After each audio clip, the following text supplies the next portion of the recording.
ওয়াকার হাইপুলিশ হতে চাইছিল না, ডিসি বাড়ি আসছে না, বুঝাই দিছে জনতার ন্যায় কারে বলে, এটা বাংলাদেশের ন্যায়। আগে ছিল 18 পুলিশ ছিল 36, আর তিন আগে ছিল জয় বাংলা। বাংলাদেশের সেনাপ্রধান মোটেই নিরাপদে নেই অনেকেই বলছেন, আবার কেউ বলছেন যে সেনাপ্রধান নিজেই নিজের বিপদ ডেকে এনেছেন, আবার অন্যদিকে কেউ কেউ বলছেন যে সেনাপ্রধান মস্ত বড় ভুল করেছেন। অর্থাৎ বলাই যায় যে বাংলাদেশে এখন যাবতীয় আলোচনার কেন্দ্রবিন্দুতে রয়েছেন সেনাপ্রধান জেনারেল ওয়াকারুজ্জামান। আজ যারা জুলাই আগস্ট বিপ্লবকে বিপ্লব বলে স্বীকার করতে চায় না, এদের বিপ্লব বলে উপহাস করে, তারা আমাদের সন্তানদের, ছাত্রদের ভবিষ্যতে ফাঁসি দেওয়ার বন্দোবস্ত করতেছে।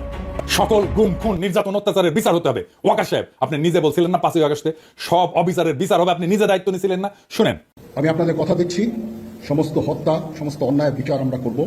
সম্মানিত দর্শক মণ্ডলী, যারা রাজনৈতিক অঙ্গনের বিভিন্ন প্রকার আপডেট নিউজ শুনতে পছন্দ করেন, তাদের জন্য আমি রাজনৈতিক অঙ্গনের আপডেট ও চাঞ্চল্যকর কিছু সংবাদ নিয়ে উপস্থিত হয়েছি, যা আমি আপনাদেরকে দেখাতে চলেছি। তাই আজকের এই ভিডিওটি সব মিলিয়ে অত্যন্ত গুরুত্বপূর্ণ হতে যাচ্ছে। 1 সেকেন্ড না টেনে ধৈর্য সহকারে পুরো ভিডিওটি দেখার জন্য আহ্বান করছি। আর একটি ছোট্ট রিকোয়েস্ট করছি, তা হলো যদি আপনি আমাদের এই চ্যানেলে নতুন দর্শক হয়ে থাকেন, অবশ্যই আমাদের এই চ্যানেলটি সাবস্ক্রাইব করে একটি লাইক দিয়ে পাশে থাকা বেল বাটনটি অন করে দিবেন। তাই আর কথা নয়, চলুন সরাসরি আমরা ভিডিওতে চলে যাই। আজ থেকে প্রায় 6-7 মাস আগে শেখ হাসিনা যখন দিল্লির উপকণ্ঠে এই হিন্ডন বিমান ঘাঁটিতে এসে অবতরণ করেন, তখন ভারতের ধারণা ছিল এই স্টপওভার বড়জোর 6-7 ঘন্টার জন্যই। সেই ভুল ভাঙতে অবশ্য বেশি সময় লাগেনি, তাকে পাঠানো সম্ভব হয়নি তৃতীয় কোনো দেশে, এবং আজও রাষ্ট্রীয় অতিথি হিসেবে তিনি কিন্তু ভারতেই অবস্থান করছেন। হাসিনার future how I can't say.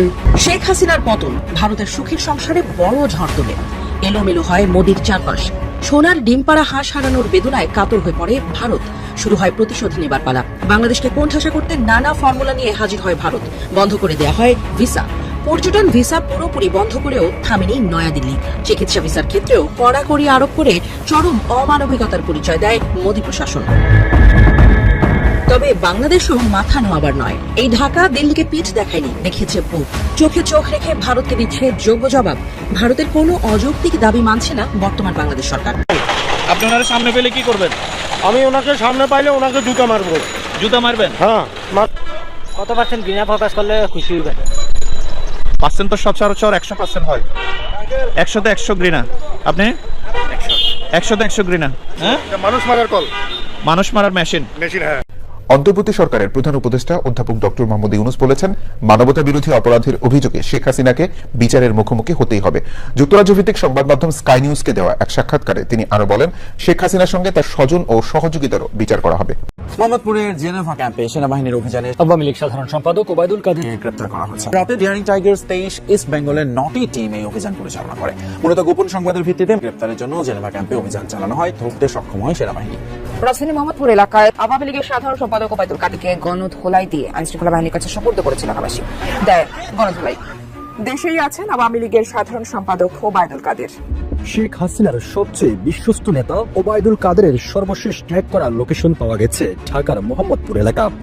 Obaidul Quader বাংলাদেশের রাজনীতির ইতিহাসের কলঙ্কজনক এক অধ্যায়ের নেতা। দুর্নীতি ও সিন্ডিকেটের শিরোমণি তিনি। 2011 সাল থেকে আঁকড়ে ছিলেন সড়ক পরিবহন ও সেতু মন্ত্রণালয়। 2016 সাল থেকে আওয়ামী লীগের সাধারণ সম্পাদক। দীর্ঘ সময়ে মন্ত্রণালয় ও দল দুই জায়গারই সর্বনাশ করেছেন এই কাদের। বিশেষ সূত্রে খবর পাওয়া যাচ্ছে, আমেরিকার পেন্টাগন থেকে একটি ফোন আসে বাংলাদেশের সেনাপ্রধান জেনারেল ওয়াকারুজ্জামানের কাছে। তাকে নাকি পরিষ্কার জানিয়ে দেওয়া হয়, বাংলাদেশের বর্তমান পরিস্থিতি সামলাতে তিনি ব্যর্থ হন, তাহলে রাষ্ট্রপুঞ্জের সামরিক বাহিনী পাঠানো হবে বাংলাদেশে। দেশেই আছেন আওয়ামী লীগের সাধারণ সম্পাদক ওবায়দুল কাদের, কিন্তু কোথায় আছেন তিনি? বিস্তারিত জানাচ্ছেন আরিফ হাসান। অত্যন্ত বিশ্বস্ত সূত্রে জেনেছি ওবায়দুল কাদের দেশে আছেন। ভালো কথা, তিনি দেশ ছেড়েছেন কিংবা মারা গিয়েছেন, এইসব খবর পরিকল্পিতভাবে ছড়ানো হচ্ছে। একটু আগে ঘুম থেকে উঠেই সুসংবাদ চাপেন, যতটুকু বুঝতে পারতেছি বাতাস পরিস্থিতি, আমরাও চাই এটা গণতান্ত্রিক সরকারের হাতে আপনার এই ক্ষমতা চলুক। সেনা প্রধানকে ডক্টর ইউনূস ডেকে পাঠিয়েছিলেন এবং তাকে পদত্যাগ করতে বলেছেন। স্বরাষ্ট্র উপদেষ্টার কুশপুত্তলিকা দাহ করা হয়েছে আজকে। এবং তার পদত্যাগ আবারও চাওয়া হয়েছে। উত্তেজনা তৈরি হচ্ছে স্বরাষ্ট্র উপদেষ্টাকে নিয়ে একের পর এক। বাংলাদেশের 11 জন প্রতিনিধি দল ভারতে আসছেন। 3রা মার্চ কলকাতায় এবার 11 জন হাই ভোল্টেজ বৈঠক করার জন্য অফিসাররা এসে পৌঁছেছেন। হঠাৎ কেনই বা এই ধরনের বৈঠকের সিদ্ধান্ত নিল বাংলাদেশের সরকার? বিবিসিকে একটি বিশেষ সাক্ষাৎকার দিয়েছেন বাংলাদেশের অন্তর্বর্তী সরকারের প্রধান উপদেষ্টা ডক্টর মোহাম্মদ ইউনূস। সাক্ষাৎকারটিতে তিনি 9টি বিষয় নিয়ে কথা বলেছেন। আমাদের অনুসন্ধান বলছে এর মধ্যে 7টি বিষয়ে তিনি হয় ভুল তথ্য দিয়েছেন অথবা ভুল দাবি করেছেন, আর 2টি বিষয় কৌশলে এড়িয়ে গেছেন। তবে তার সরকারের ব্যর্থতার কথা তিনি স্বীকার করেছেন। এই মুহূর্তে বাংলাদেশকে যদি বাঁচাতে পারে একমাত্র সেনাবাহিনী বাঁচাতে পারে এবং জেনারেল ওয়াকারুজ্জামানই বাঁচাতে পারেন।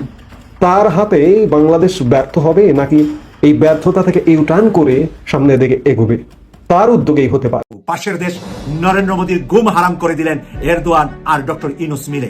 শুধু এরদোয়ান আর ডক্টর ইউনূস মিলেন নাই, এরদোয়ান মিলেছেন পাকিস্তানের সাথে, মিলেছেন মালদ্বীপের মতো দেশের সাথে। বালু ট্রাক তো সরাতে আপনি পারেন নাই, তো কেন আপনি ফজলুর রহমান সাহেব আজকে দর্শকের উপরে খেপে গেলেন বিএনপির নাম করে?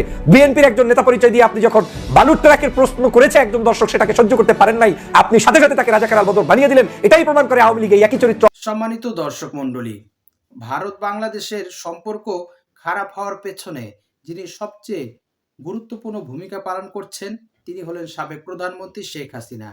এই প্রধানমন্ত্রী শেখ হাসিনাকে পুঁজি করে ভারত বাংলাদেশকে 16টা বছর চুষে খেয়েছে এবং তাদের সোনার হরিণ যখন তার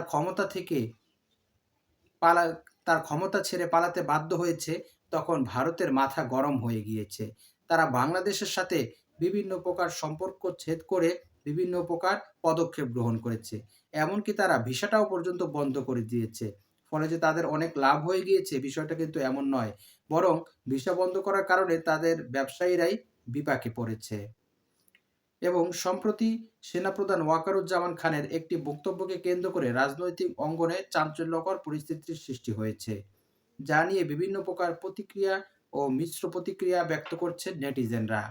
কেউ বলছেন ওয়াকারুজ্জামান খান তিনি এবার পদত্যাগ করতে বাধ্য হবেন, ইউনূস সরকার তাকে পদত্যাগ করতে বাধ্য করবেন, ইত্যাদি ইত্যাদি। তিনি ভারতের এজেন্ট, তিনি ভারতের দোসর, তিনি আওয়ামী লীগকে পুনর্বাসনের জন্য এ সমস্ত করছেন, ইত্যাদি বিভিন্ন সংক্রান্ত কথাবার্তা আমরা রাজনৈতিক অঙ্গনে সচরাচর শুনে যাচ্ছি। সম্মানিত দর্শক মণ্ডলী, শেখ হাসিনা চলে গিয়েছে, কিন্তু তার এমন কিছু আদর্শ ও এমন কিছু নীতি রেখে গিয়েছে যা সত্যি যদি মানুষ এই সমস্ত কর্মকাণ্ড থেকে ফিরে না আসতে পারে তাহলে অদূর ভবিষ্যতে বাংলাদেশের যুব সমাজে এবং রাজনৈতিক অঙ্গনে আরও মারাত্মক ক্ষতির আশঙ্কা বাংলাদেশের জন্য অপেক্ষা করছে।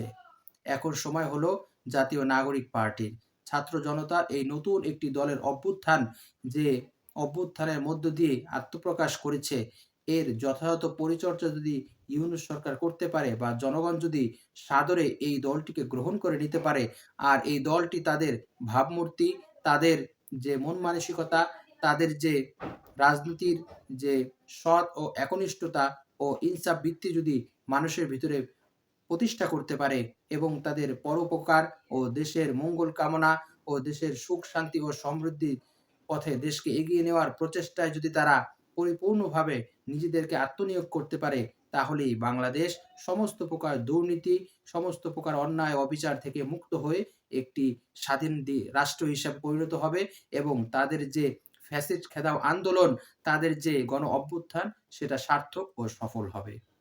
সম্মানিত দর্শক মণ্ডলী, আজকের এই ভিডিও সম্পর্কে আপনার কি মতামত? অবশ্যই আপনার সেই মূল্যবান মতটি আমাদের কমেন্টস বক্সে জানাবেন। আর আজকের এই ভিডিওটি যদি আপনার ভালো লেগে থাকে অবশ্যই ভিডিওটি একটি লাইক দিয়ে শেয়ার করে দিবেন। আজ এই পর্যন্তই। সকলে ভালো থাকবেন, সুস্থ থাকবেন, নিরাপদ থাকবেন, এই আশা ব্যক্ত করে আজকের ভিডিও এখানেই শেষ করছি। আমিন ওয়া আখিরু দাওয়ানা আলহামদুলিল্লাহি রাব্বিল আলামিন। আসসালামু আলাইকুম ওয়া রাহমাতুল্লাহি ওয়া বারাকাতুহু।